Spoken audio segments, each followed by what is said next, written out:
Modern history has been shaped by conquest. The conquest of the world by Europeans.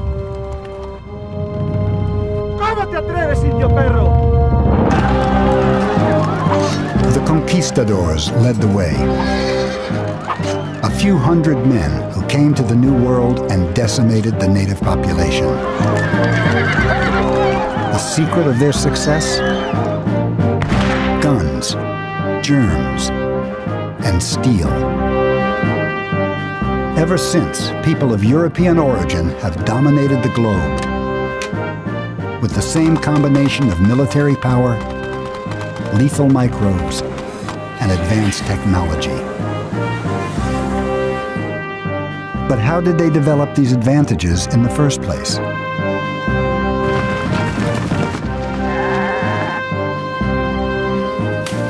Why did the world ever become so unequal? These are questions that Professor Jared Diamond has spent more than 30 years trying to answer. One of the most original thinkers of our age, Diamond has traveled the world looking for clues.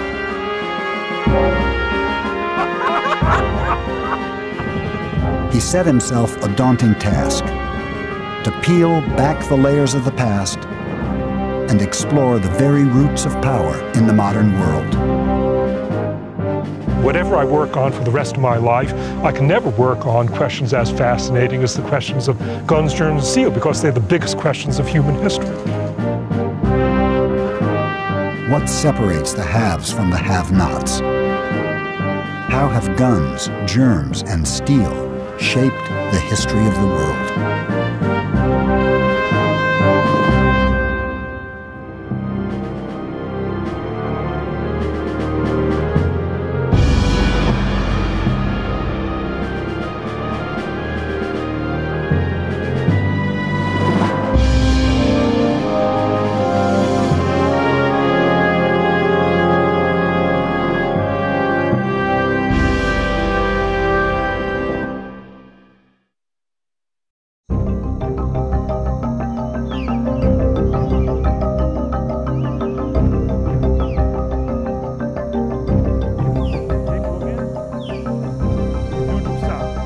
Jared Diamond's quest to uncover the roots of inequality began in the rainforests of Papua New Guinea.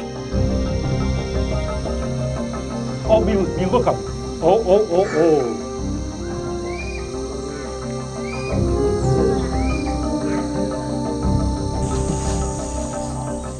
Diamond is a professor at UCLA in Los Angeles. He's a biologist by training, a specialist in human physiology. But his real passion has always been the study of birds. I love watching birds in this place. I began watching birds when I was 7 years old in the United States. Then it was just a matter of identifying them. I came here when I was 26 years old to New Guinea, and it was love at first sight. Look. Diamond has been making regular trips to New Guinea ever since. Why squirty?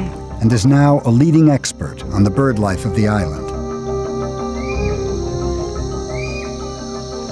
Morning, Montauk. But in the course of his field work, he's become just as curious about the people of New Guinea. You go find a fish. 20 fish you got? That's old number 2 bush power cry going.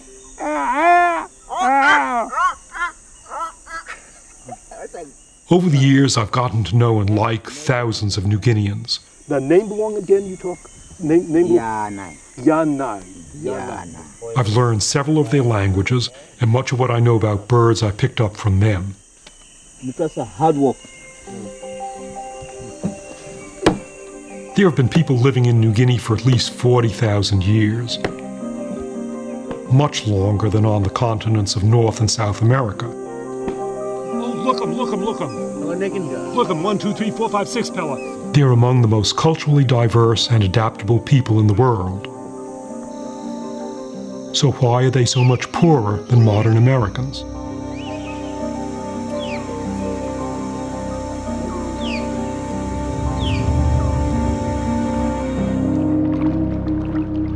The question was put to Diamond bluntly by a man called Yali, whom he met on a beach more than 30 years ago.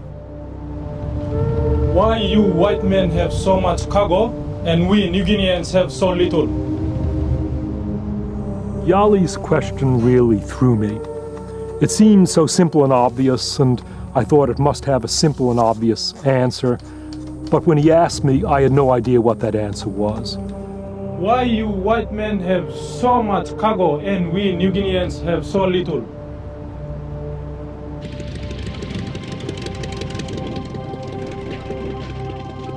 New Guineans use the word cargo to describe the material goods first brought to their country by Westerners.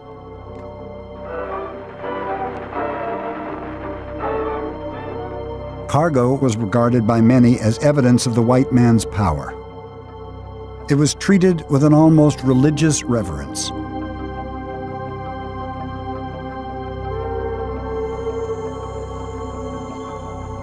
For their part, Western colonials typically believed that power was determined by race. They saw themselves as genetically superior to the native population. To them, it was only natural that they should have so much cargo and New Guineans so little.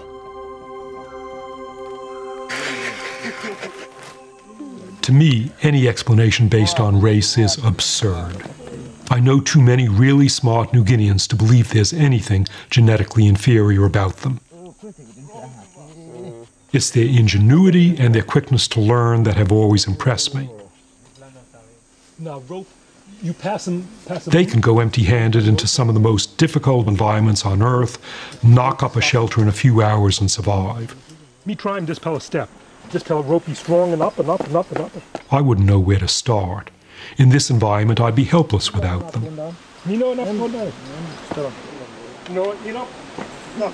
So why didn't these ingenious people invent metal tools, or build great cities, or develop any of the other trappings of modern civilization?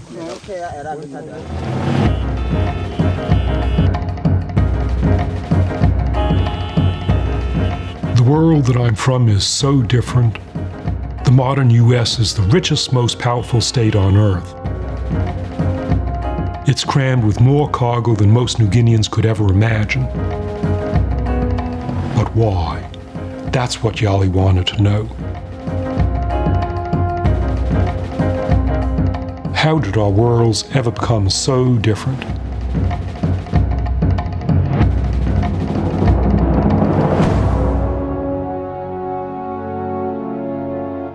Diamond realized that Yali's question was far bigger and more complex than it first appeared. It was really about the roots of inequality. A question as old as human history itself.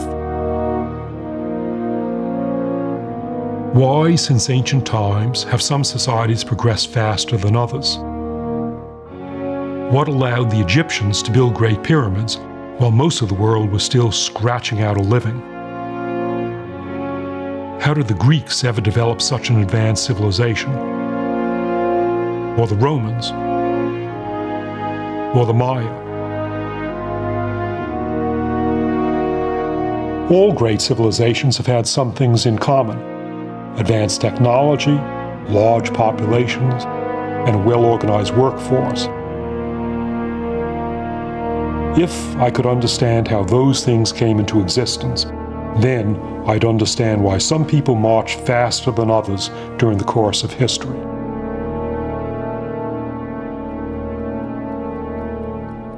Diamond set out to explore the division of the world into haves and have-nots.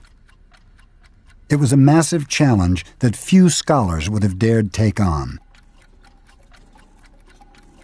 He was a scientist, not a historian. How could he possibly solve the great puzzles of human history?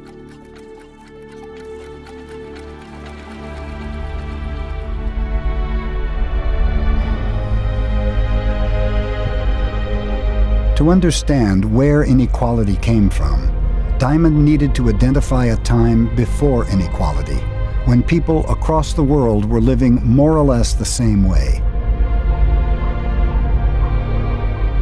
He had to turn back the clock thousands of years, back before the first civilizations, back into prehistory.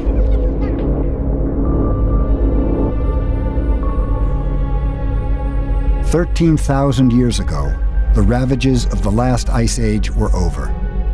The world was becoming warmer and wetter. One area where humans were thriving was the Middle East.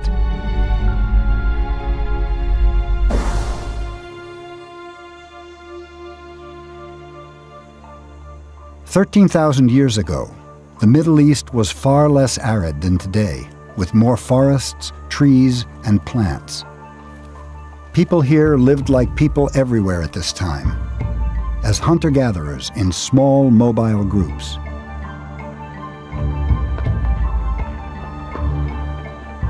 They were frequently on the move, making shelters wherever they could find animals to hunt or plants to gather. They'd live in these shelters for weeks or months at a time, as long as they could keep feeding themselves. But as seasons changed and animals migrated, they'd move on to the next valley or ridge looking for new sources of food.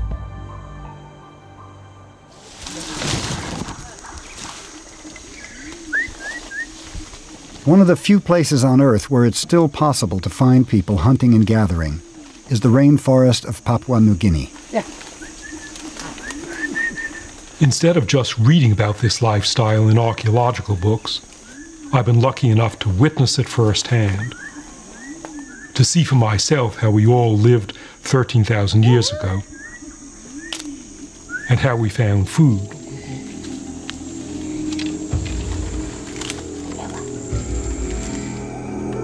To catch an animal requires skill, stealth, and encyclopedic knowledge about hundreds of animal species. You have to be pretty smart to be a hunter.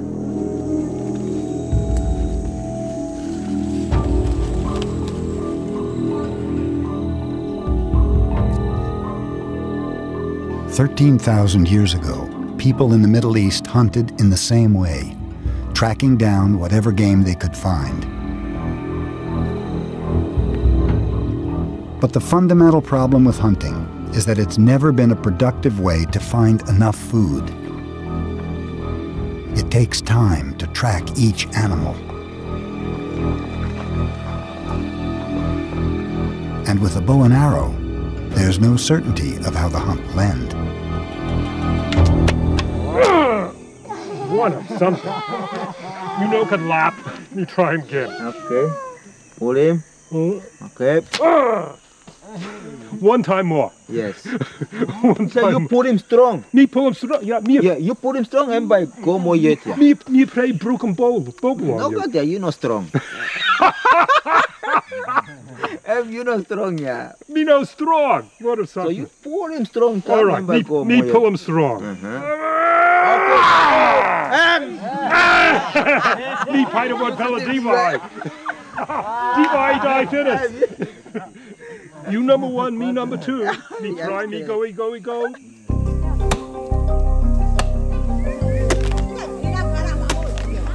Because hunting is so unpredictable, traditional societies have usually relied more on gathering.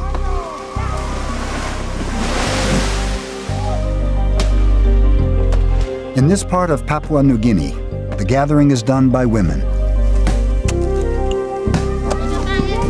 An important source of food here is wild sago.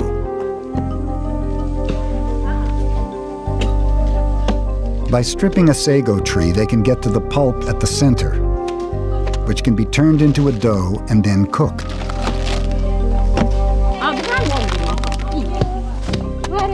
Although it's physically harder work, gathering is generally a more productive way of finding food than hunting. But it still doesn't provide enough calories to support a large population. this jungle around us, you might think it's a cornucopia, but it isn't. Most of these trees in the jungle don't give us anything edible. There are just a few sago trees, and the rest of these trees don't yield anything that we could eat. And then sago itself has got limitations. One tree yields only maybe about 70 pounds of sago. It takes them 3 or 4 days to process that tree. So it's a lot of work really for not a great deal of food.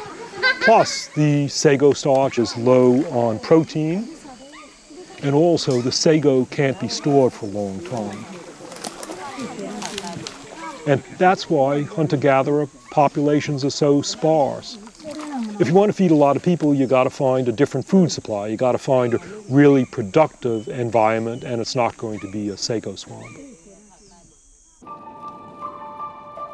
In the Middle East, there were very different plants to gather.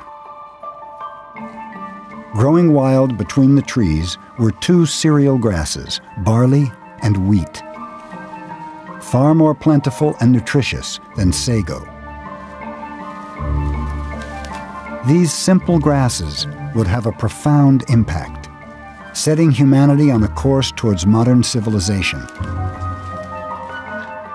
But it would take a catastrophic change in the climate before this would happen.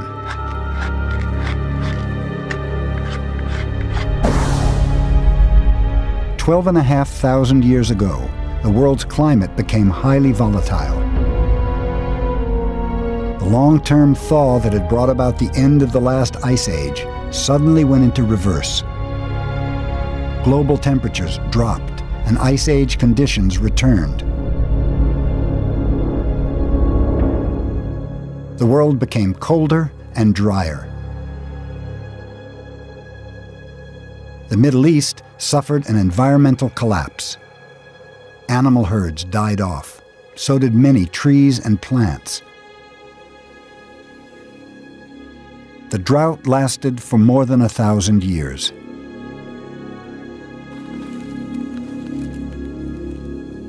People were forced to travel farther and look much harder to find any source of food.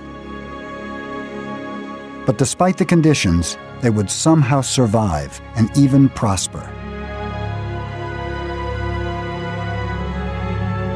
Here in the Middle East, a new way of life would come into being, one that would change the face of the earth.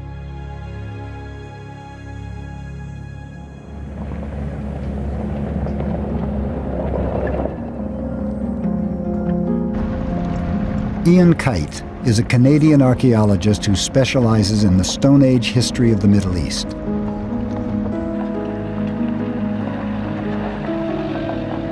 His work is focused on a site in the Jordan Valley near the Dead Sea, a place known as Dra. Kite is a co-director of the dig and works with an international team of archaeologists. They've uncovered the remains of ancient dwellings that were clearly more sophisticated than any hunter-gatherer shelters. This is an exponent here. Those were never really exposed all the way around. They believe this was a small village, one of the earliest permanent villages anywhere in the world. People were starting to put down roots. What we would have had was this village of, 40 to 50 people living in the same place. We would have had a series of oval huts that would have been partially cut into the ground. And these would have been very much the first time people settled down and lived in communities in a really extensive way. When they radiocarbon dated the site, they discovered that the village first emerged 11,500 years ago, at the same time as the end of the drought in the Middle East. But how was it possible to feed an entire village if times were so hard? After 4 years of digging at Dra, the archaeologists believe they have an answer. It lies in this unique structure. What you can see here is the outline of a mud wall coming all the way around here. And in the inside we have a series of upright stones that have been chipped in such a way where you can see a notch on them. And there would have been a series of beams over top of that with a floor across it. And basically you would have had a dry, humidity-controlled environment where they could take grain, they could take any plants, they could dry them out, put them in here, protect them from insects, protect them from moisture, protect them from water percolating through. What that ends up being, from our perspective, is probably the world's first granary in some form, a place where they're able to store food in a particular location on a year-round basis.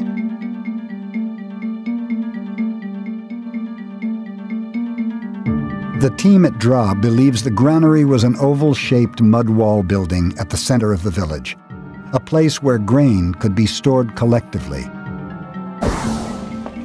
And the grains that were being stored were primarily wheat and barley. While other plants were no longer available, these cereal grasses were hardy enough to survive and durable enough to be stored for years.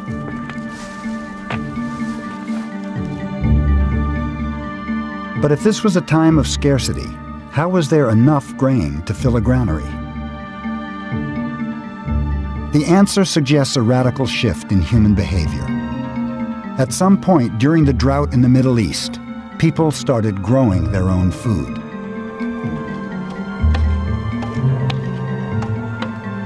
Unable to maintain a mobile way of life, they would have stayed close to any source of water they could find and planted new fields of wheat and barley around them. Rather than just following food sources around different locations, for the first time what people start to do is that they bring these resources back to them.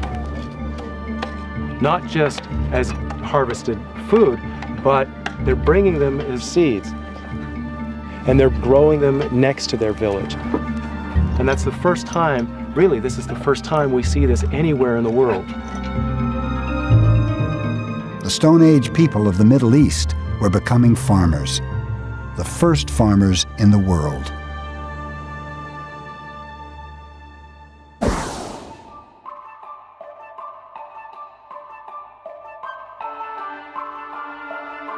Without realizing it, these new farmers were changing the very nature of the crops around them.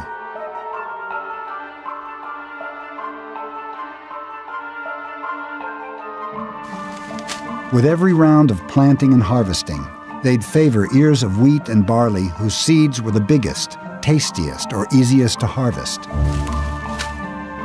Traits that were useless to the plant in the wild thrived under human cultivation.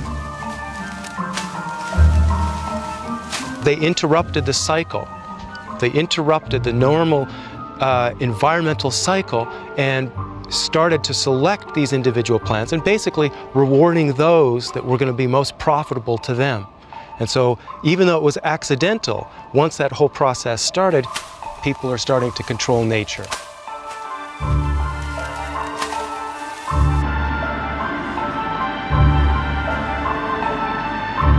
The way crops are changed by human interference is known as domestication. Today it happens in research labs, with scientists selecting genes and breeding crops to be ever more useful to humans. It's a very precise, deliberate process, but not so different from what the first farmers were doing unconsciously thousands of years ago in the Middle East.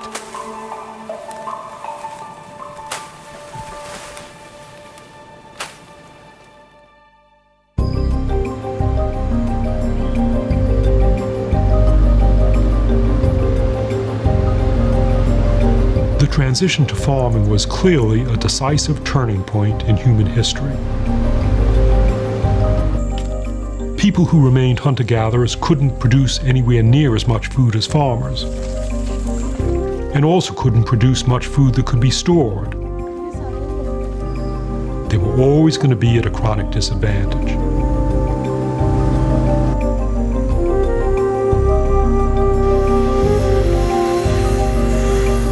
Now I needed to know where else in the ancient world people had become farmers. If I could establish links between the spread of farming and the spread of civilization, I'd be well on my way to answering Yali's question.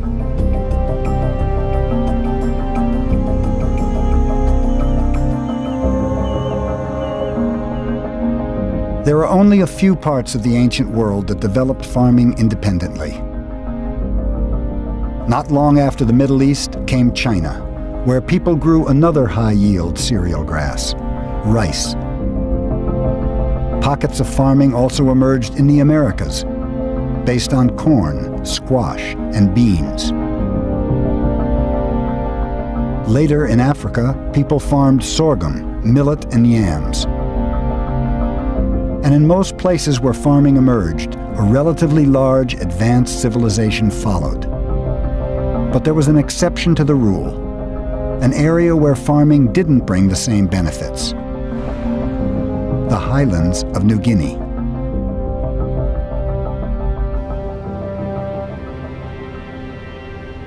For 50 years after Westerners colonized New Guinea, they thought the highland valleys in the interior were uninhabited. In fact, they were the most densely populated part of the island, with one of the oldest systems of farming in the world. Archaeologists now believe that people have been farming here for almost 10,000 years, almost as long as the people of the Middle East.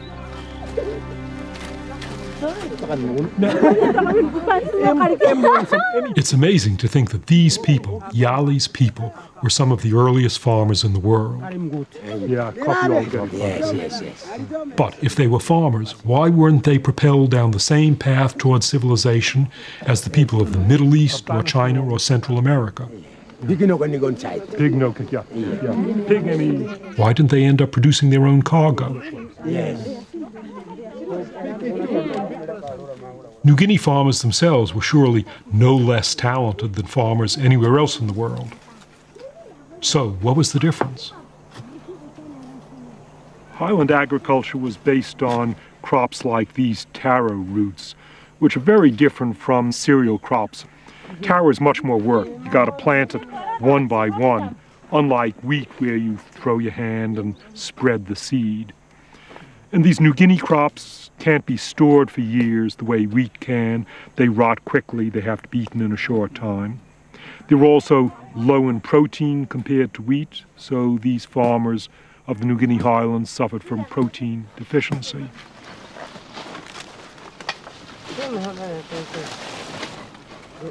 There's not much protein to be gotten from New Guinea's other crops either. People here farm local varieties of bananas. But although bananas are rich in sugar and starch, like taro, they're low in protein. In fact, people in the highlands have so little protein that sometimes they eat giant spiders to supplement their diet.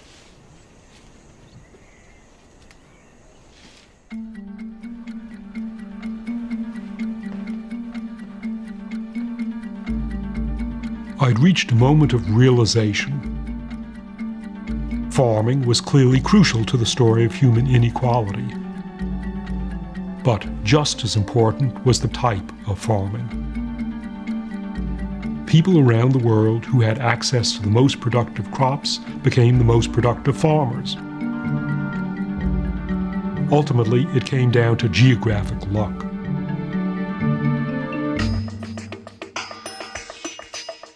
It's an audacious idea that the inequalities of the world were born from the crops we eat. According to Jared Diamond, Americans have had an advantage over New Guineans because for centuries they've grown crops that are more nutritious and productive.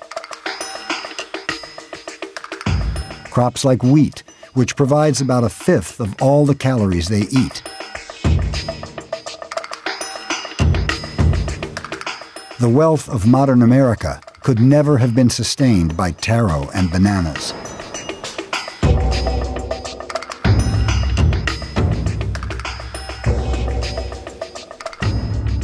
But Diamond's idea seems almost too simple.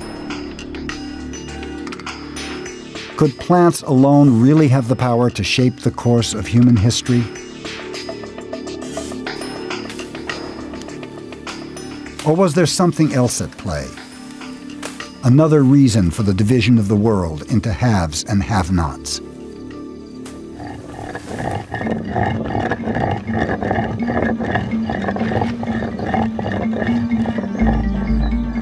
By 9,000 years ago, the first settlements in the Middle East were giving way to much larger villages. People were only able to live on this scale by becoming more productive farmers. They were surrounded by fields of domesticated wheat and barley. But by now, they also had another steady source of food.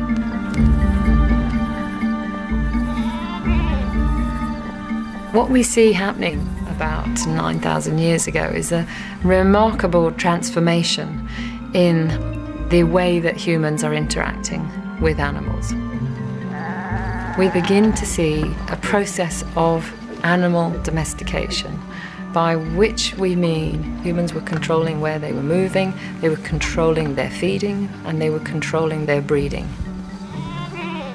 Instead of having to go out to hunt, you have a dependable meat supply on the hoof year-round around your site, rather than being subject to seasonal variations in wild game. As well as meat, animals could be used for their milk, providing an ongoing source of protein. Their hair and skins could be used to make clothes for extra warmth. Over time, domestic animals became an integral part of the new agricultural way of life. We know that the communities which first started to have domestic animals already had cereal crops, so they were cultivators. And the combination of these particular animals and the plants becomes an extremely attractive package in that they're complementary. After the harvest period, animals could be turned out on the stubble and they can actually eat the remains of the cereal crop harvest. In their turn, animal dung can be used to provide sort of a fertilizer for the cereal crops as well, for crops. So the whole package, is seen to be mutually beneficial, both for the animals and the plants, and of course for the humans.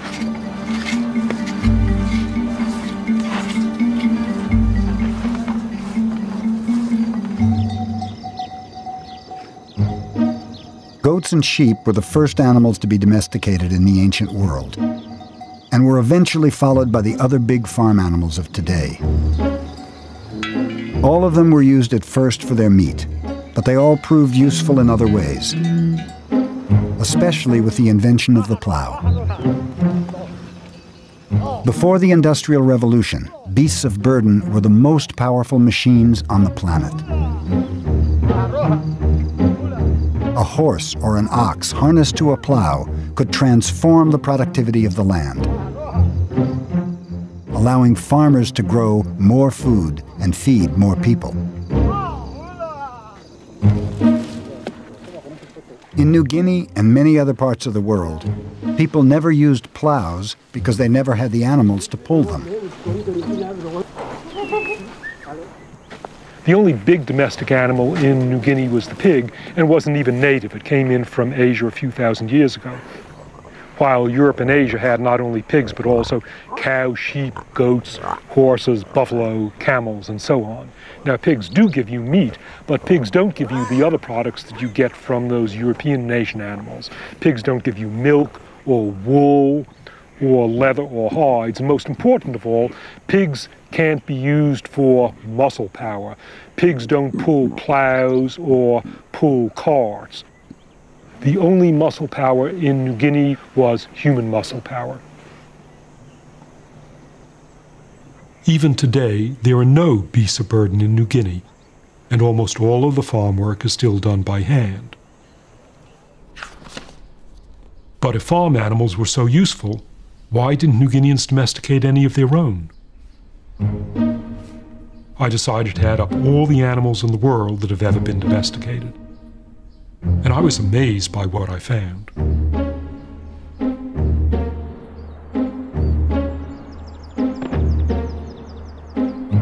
There are nearly 2 million known species of wild animals, but the vast majority have never been farmed. Most insects and rodents are of no practical use to humans and not worth the effort of farming. Some birds, fish, and reptiles have been domesticated, but most are simply impractical to farm. So are most carnivores, not because they're dangerous, but because you'd have to grow other animals just to feed them. The best animals to farm are large, plant-eating mammals. And over the years, humans have probably tried to domesticate all of them, usually without success. Despite repeated efforts, Africans have never domesticated the elephant.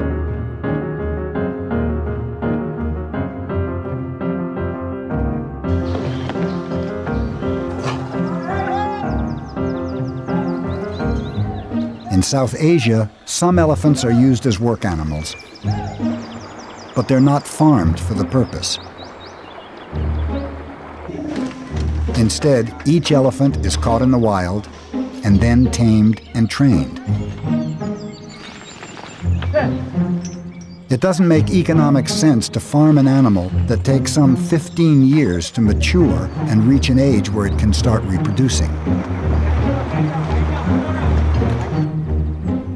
Animals which make suitable candidates for domestication can start giving birth in their first or second years.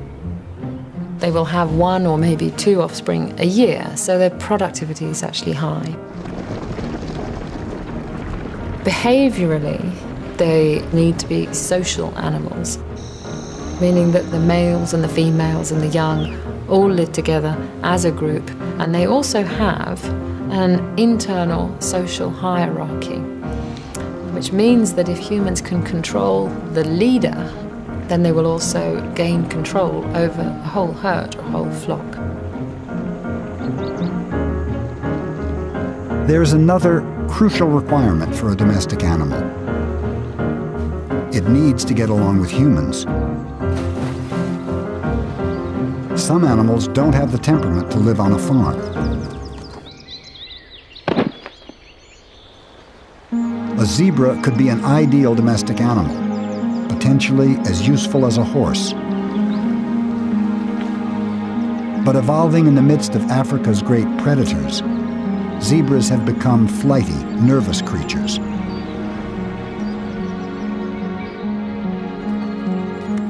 They have a vicious streak that humans have been unable to tame.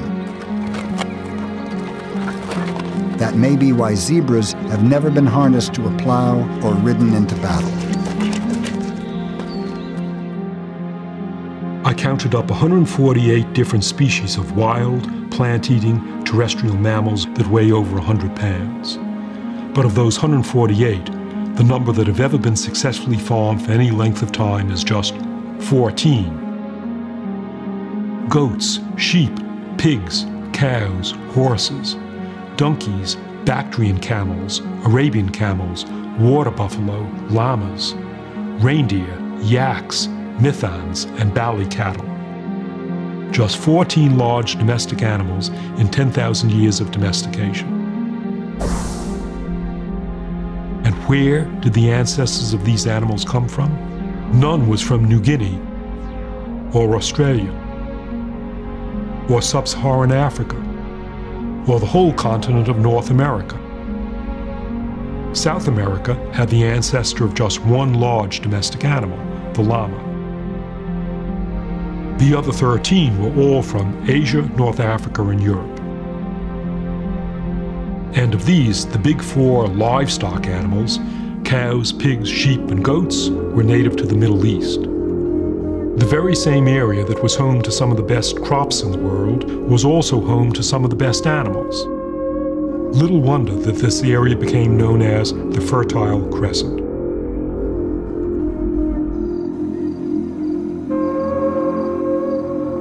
The people of the Fertile Crescent were geographically blessed, with access to some of the best crops and farm animals in the ancient world.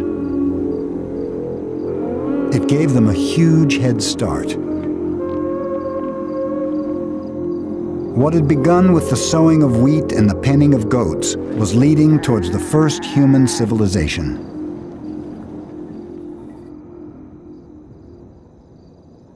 The archaeological site of Guer in southern Jordan is 9,000 years old. But it has all the hallmarks of a town. A few hundred people lived here in rows of houses that were a wonder of technology. Every time I come here, I'm amazed by what those people were doing. Some of the houses have a kind of air conditioning. This window here is to control the air coming from the street inside the house. And the houses, the walls and the floors of the houses from the inside at least were covered with plaster.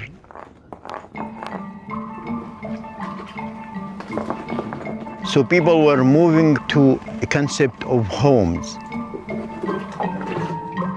It's not a place just to sleep, it is a proper home, and people started to decorate the houses from the inside.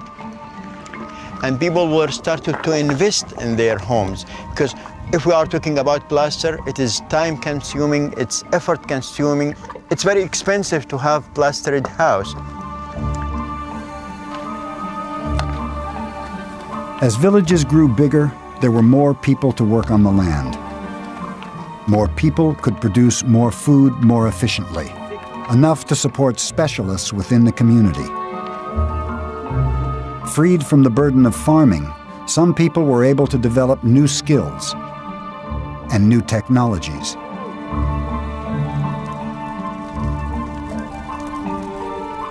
Making plaster from limestone was a major technological breakthrough. The stones had to be heated for days at a time, at a temperature of 1,000 degrees.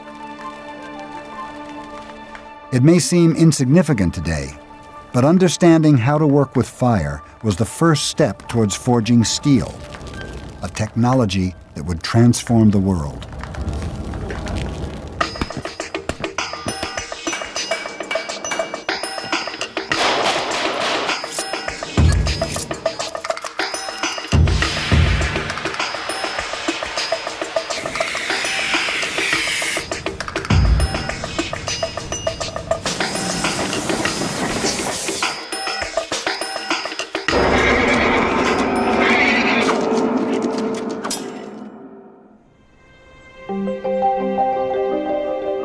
By contrast, places like New Guinea never developed advanced technology. Even today, some people in the highlands are working in ways that have barely changed for centuries.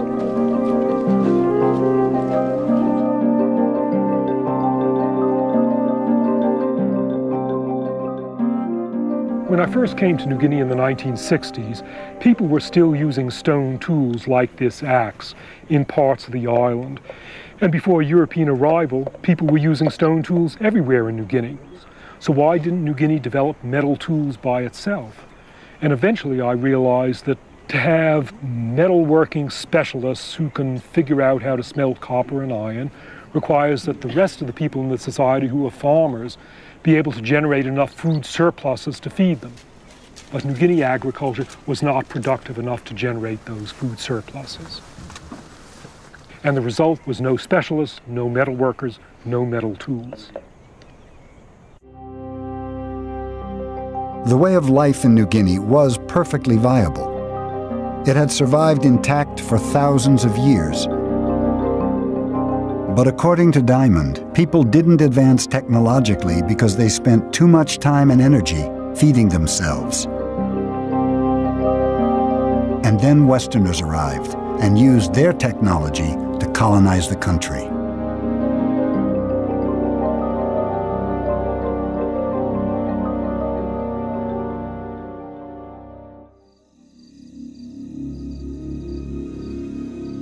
Yet for all its advantages, the Fertile Crescent is not the powerhouse of the modern world, nor is it the breadbasket it once was.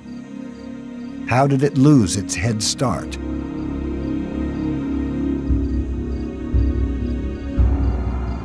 Within 1,000 years of their emergence, most of the new villages of the Fertile Crescent were abandoned. Ironically, the region had a fundamental weakness. Despite having some of the most nutritious crops on the planet, its climate was too dry and its ecology too fragile to support continuous intensive farming. People were destroying the environment. The waters had been overexploited, the trees had been cut, and this is what, when you face a dead end. I mean, you are facing a wall.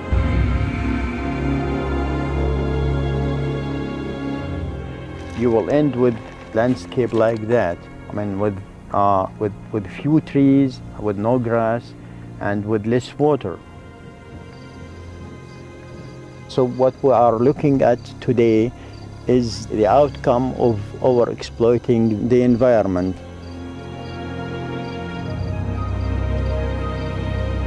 Unable to farm their land, entire communities were forced to move on. The advantages they'd accrued from centuries of domestication might have been lost. But again, geography was on their side. The Fertile Crescent is in the middle of a huge landmass, Eurasia. There were plenty of places for farming to spread, and crucially, many of those places were to the east and west of the Fertile Crescent at roughly the same line of latitude. Why is that so important? Because any 2 points of the globe that share the same latitude automatically share the same length of day, and they often share a similar climate and vegetation. Crops or animals domesticated in the Fertile Crescent were able to prosper at other places along the east-west axis of Eurasia. Wheat and barley, sheep and goats, cows and pigs all spread from the Fertile Crescent, east towards India and west towards North Africa and Europe. Wherever they went, they transformed human societies. Once the crops and animals of the Fertile Crescent reached Egypt, they caused an explosion of civilization.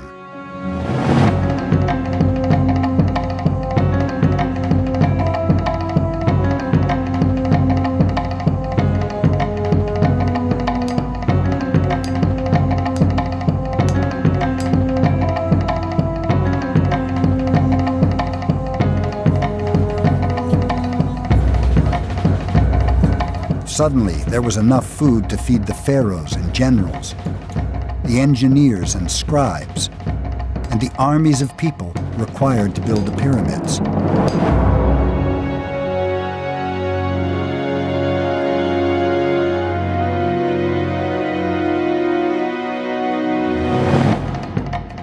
The same is true of European civilization.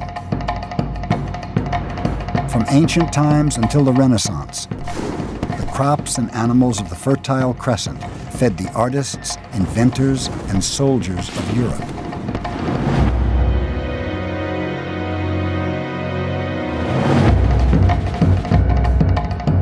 In the 16th century, the same crops and animals were taken by Europeans to the New World. At the time, there was not a single cow or ear of wheat in all the Americas. Now there are 100 million cattle in the U.S. alone. And Americans consume 20 million tons of wheat a year. Modern, industrialized America would be unthinkable without the spread of farming from the Fertile Crescent.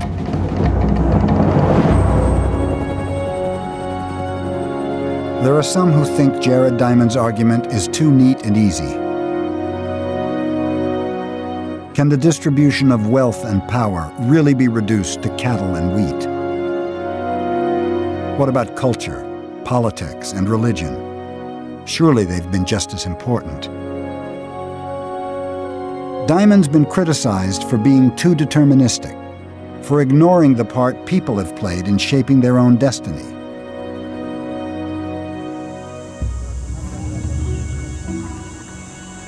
My years in New Guinea have convinced me that people around the world are fundamentally similar. Wherever you go, you can find people who are smart, resourceful, and dynamic. No society has a monopoly on those traits. Of course, there are huge cultural differences, but they're mainly the result of inequality, they're not its root cause.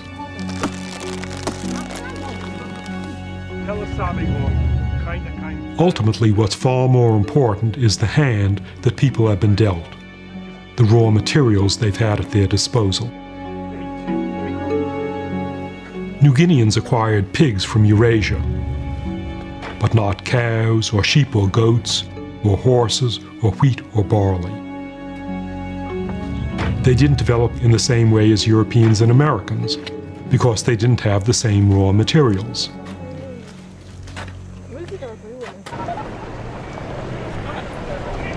I'm not saying that those divisions of the world are set in stone and can't be changed. It's quite the opposite. The towns of Papua New Guinea are becoming bigger and more developed, populated by modern New Guineans trying to catch up with the rest of the world.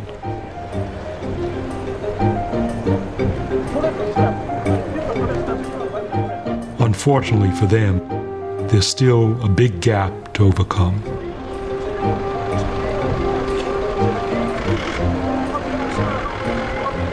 Why you white men have so much cargo and we New Guineans have so little? Yali caught me by surprise 30 years ago. I had no idea what to say to him then, but now I think I know the answer. Yali, it wasn't for lack of ingenuity that your people didn't end up with modern technology. They had the ingenuity to master these difficult New Guinea environments. Instead, the whole answer to your question was geography. If your people had enjoyed the same geographic advantages as my people, your people would have been the ones to invent helicopters.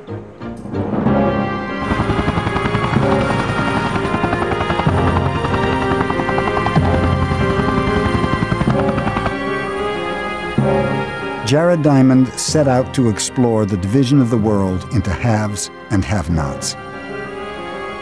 He's convinced the blueprint for that division lies within the land itself.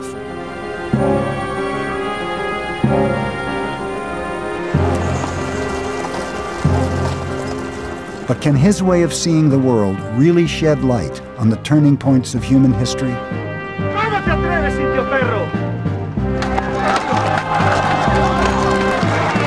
Can it explain how a few hundred Europeans conquered the New World and began an age of domination? The age of guns, germs, and steel.